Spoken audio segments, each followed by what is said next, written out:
keras. Sehingga kalau Ibnu Mas'ud itu saking bencinya terhadap minuman keras, beliau bilang, saya berani bersumpah ketika ada orang meninggal itu dia peminum meninggal dan kematiannya belum tobat dari minum-minumnya tadi.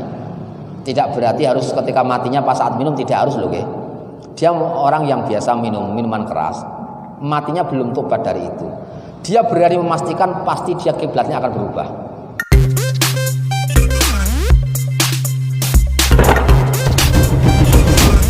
Jual beli bahan yang bahan arak, minuman keras, alkohol beralkohol. Saya kok menangkap begini, bahwa kalau alkohol dan minuman beralkohol sesuatu yang berbeda kalau menurut saya. Jadi minuman beralkohol yang termasuk kategori arak itu karena fermentasi tertentu sampai tingkatan dia punya kekuatan untuk dalam bahasa fikih dikatakan syiddah mutoribah. Syiddah mutoribah una cara wong sepuh-sepuh ben lemane poyang payingan. Ini kekuatan yang merusak akal melebihi daripada kekuatan yang dimunculkan oleh materi-materi narkoba yang lain. Jadi narkoba yang kayak ganja, kayak apa itu pil dan sebagainya itu masih berbahaya yang minuman keras. Sehingga memiliki hukum yang agak berbeda. Minuman keras itu kejabuh haram, tetapi juga hukumnya akan dikatakan najis. Tapi berbeda dengan ganja. Ganja itu kata haram karena merusak akal, tapi tidak najis.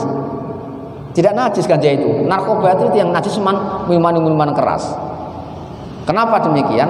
Karena dia konon dalam penelitian para ulama itu memiliki kekuatan merusak jauh lebih merusak daripada narkoba selain benda cair atau selain minuman keras.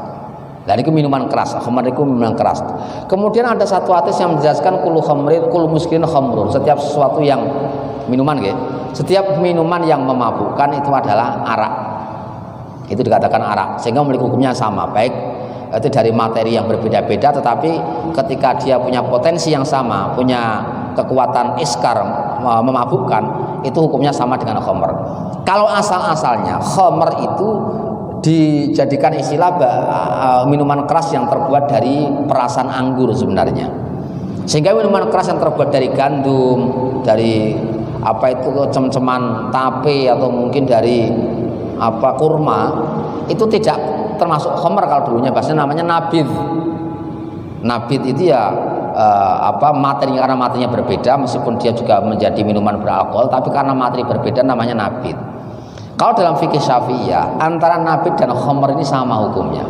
Karena ada satu hadis kullu muskirin khamr, setiap sesuatu yang memabukkan, setiap minuman yang memabukkan itu adalah arak. Nah ini bahasnya minuman. Artinya bukan sesuatu yang memabukkan, tidak, tapi minuman yang memabukkan. Ketika tidak berupa minuman terus bagaimana? Itu punya potensi untuk memabukkan. Niki nak nganu ada, meskipun ada tidak kesepakatan ulama gitu. Saya pernah membaca khusus tentang hukumnya alkohol. Ini alkohol bahasanya sudah pakai alkohol al-ma'ruf bi-spiritus, bahasanya semacam itu. Alkohol yang sangat masyhur dengan penyebutan spiritus itu laisa binajisin. Menjelaskan itu tidak termasuk najis. Kenapa? Karena itu memang bukan konsumsi minuman sebenarnya kan. Kalau tidak najis berarti menurut ulama ini itu tidak mengkategorikan sebagai khamr, tidak sebagai arak. Kalau arak itu parah loh, arak itu tidak boleh digunakan. Seseorang ketika dalam kondisi terjepit itu boleh dia memakan barang haram, itu boleh. Demi pengobatan itu barang haram dimakan, tapi kalau arak tidak boleh. Kita menggunakan dengan minum arak itu tidak boleh kita, meskipun dalam rangka pengobatan. Tapi kalau yang lainnya kan boleh. Makan anjing boleh asal untuk pengobatan, babi boleh untuk pengobatan. Tetapi kalau masalah arak tidak boleh. Sehingga ada cerita itu orang yang dia kesulitan untuk mengucapkan la ilaha illallah dalam kematiannya, padahal gurunya adalah seorang wali besar, Fudail bin Iyad. Itu pernah menghadiri sekarat mautnya murid beliau. Ketika dia hadir melihat muridnya memati itu ditalkin la ilaha illallah, tapi dia tidak mengucapkan la ilaha illallah.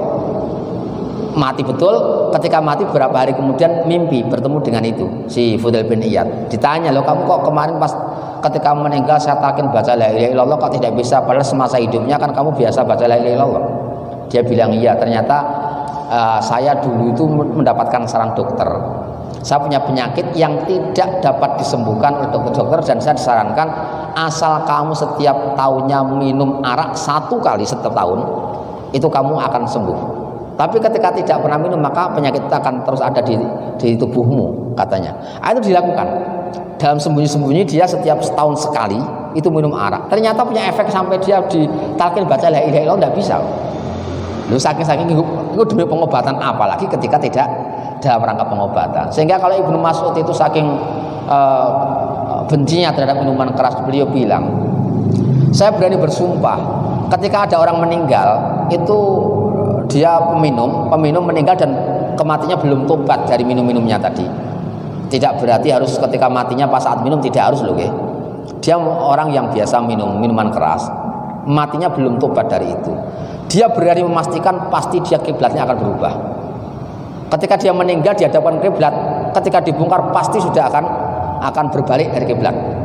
Sampai dia bilang seperti itu. Kalau tidak percaya, coba kalau nanti ada orang meninggal, silakan nanti kamu salib saya. Kata Ibnu Mas'ud, disalib. Kamu kubur setelah kubur selesai kamu gali kembali. Ketika dia tidak memalingkan diri dari kiblat, silakan jangan lepas saya dari salib saya. Biasa disalib terus rawopo. Sampai seperti itu masuk. Jadi nak wong mati tukang mendem kok mati, orang sempat obat itu nganti beliau berani memastikan itu pasti dihadap kiblat mesti maleh. Sampai seperti itu. Saking bunuhnya minuman keras. Jadi tadi itu masalah minuman keras adalah sesuatu yang memang minuman gitu. Ketika tidak minuman kayak alkohol itu misalkan bukan minuman ya. Ya untuk kepentingan pengobatan itu hal yang wajar. Artinya sama dengan sesuatu yang tidak minuman itu ketika kita minum juga punya potensi, punya kemungkinan untuk memabukkan. Tapi kan bukan berarti terus arak itu kan. Ada temanku yang punya pengalaman dia tidak bisa mabuk ketika tidak minum bensin. Dia bensin campur apa dia mabuk akhirnya. Itu kan meskipun itu dapat memabukkan, tetapi tidak ada satupun orang yang mengatakan bensin termasuk kategori arak, kan tidak ada. Sehingga tidak ada yang mengatakan kalau bensin itu najis. Kenapa? Karena bukan arak dia. Meskipun ketika diminum juga memabukkan dia. Memang bukan minuman. Sama alkohol itu juga bukan minuman. Sehingga ketika diminum mabuk ya hal yang wajar. Itu. Lah kalau minuman kayak anggur itu kan fermentasi khusus, ada kandungan alkohol demikian memabukkan, itu panjang memang minuman itu, bukan alkohol yang murni alkohol itu, yang untuk kepentingan pengobatan itu, bukan itu. Sehingga ketika ini dicampurkan ke minyak itu juga tidak bermasalah sebenarnya, karena mengikuti pendapat yang tidak najis. Bahkan menurut pendapat ulama yang mengatakan alkohol najis pun ketika dicampurkan kepada minyak dan tidak terlihat alkoholnya, dicampurkan dalam rangka untuk meningkatkan kualitas minyak, niki kategori makfu. Sampai seperti itu. Jadi dimasukkan ke makanan tapi dia sudah tidak seorang ketok lah alkoholik. Seorang ketok, ya panganan atau minyak ya minyaknya itu.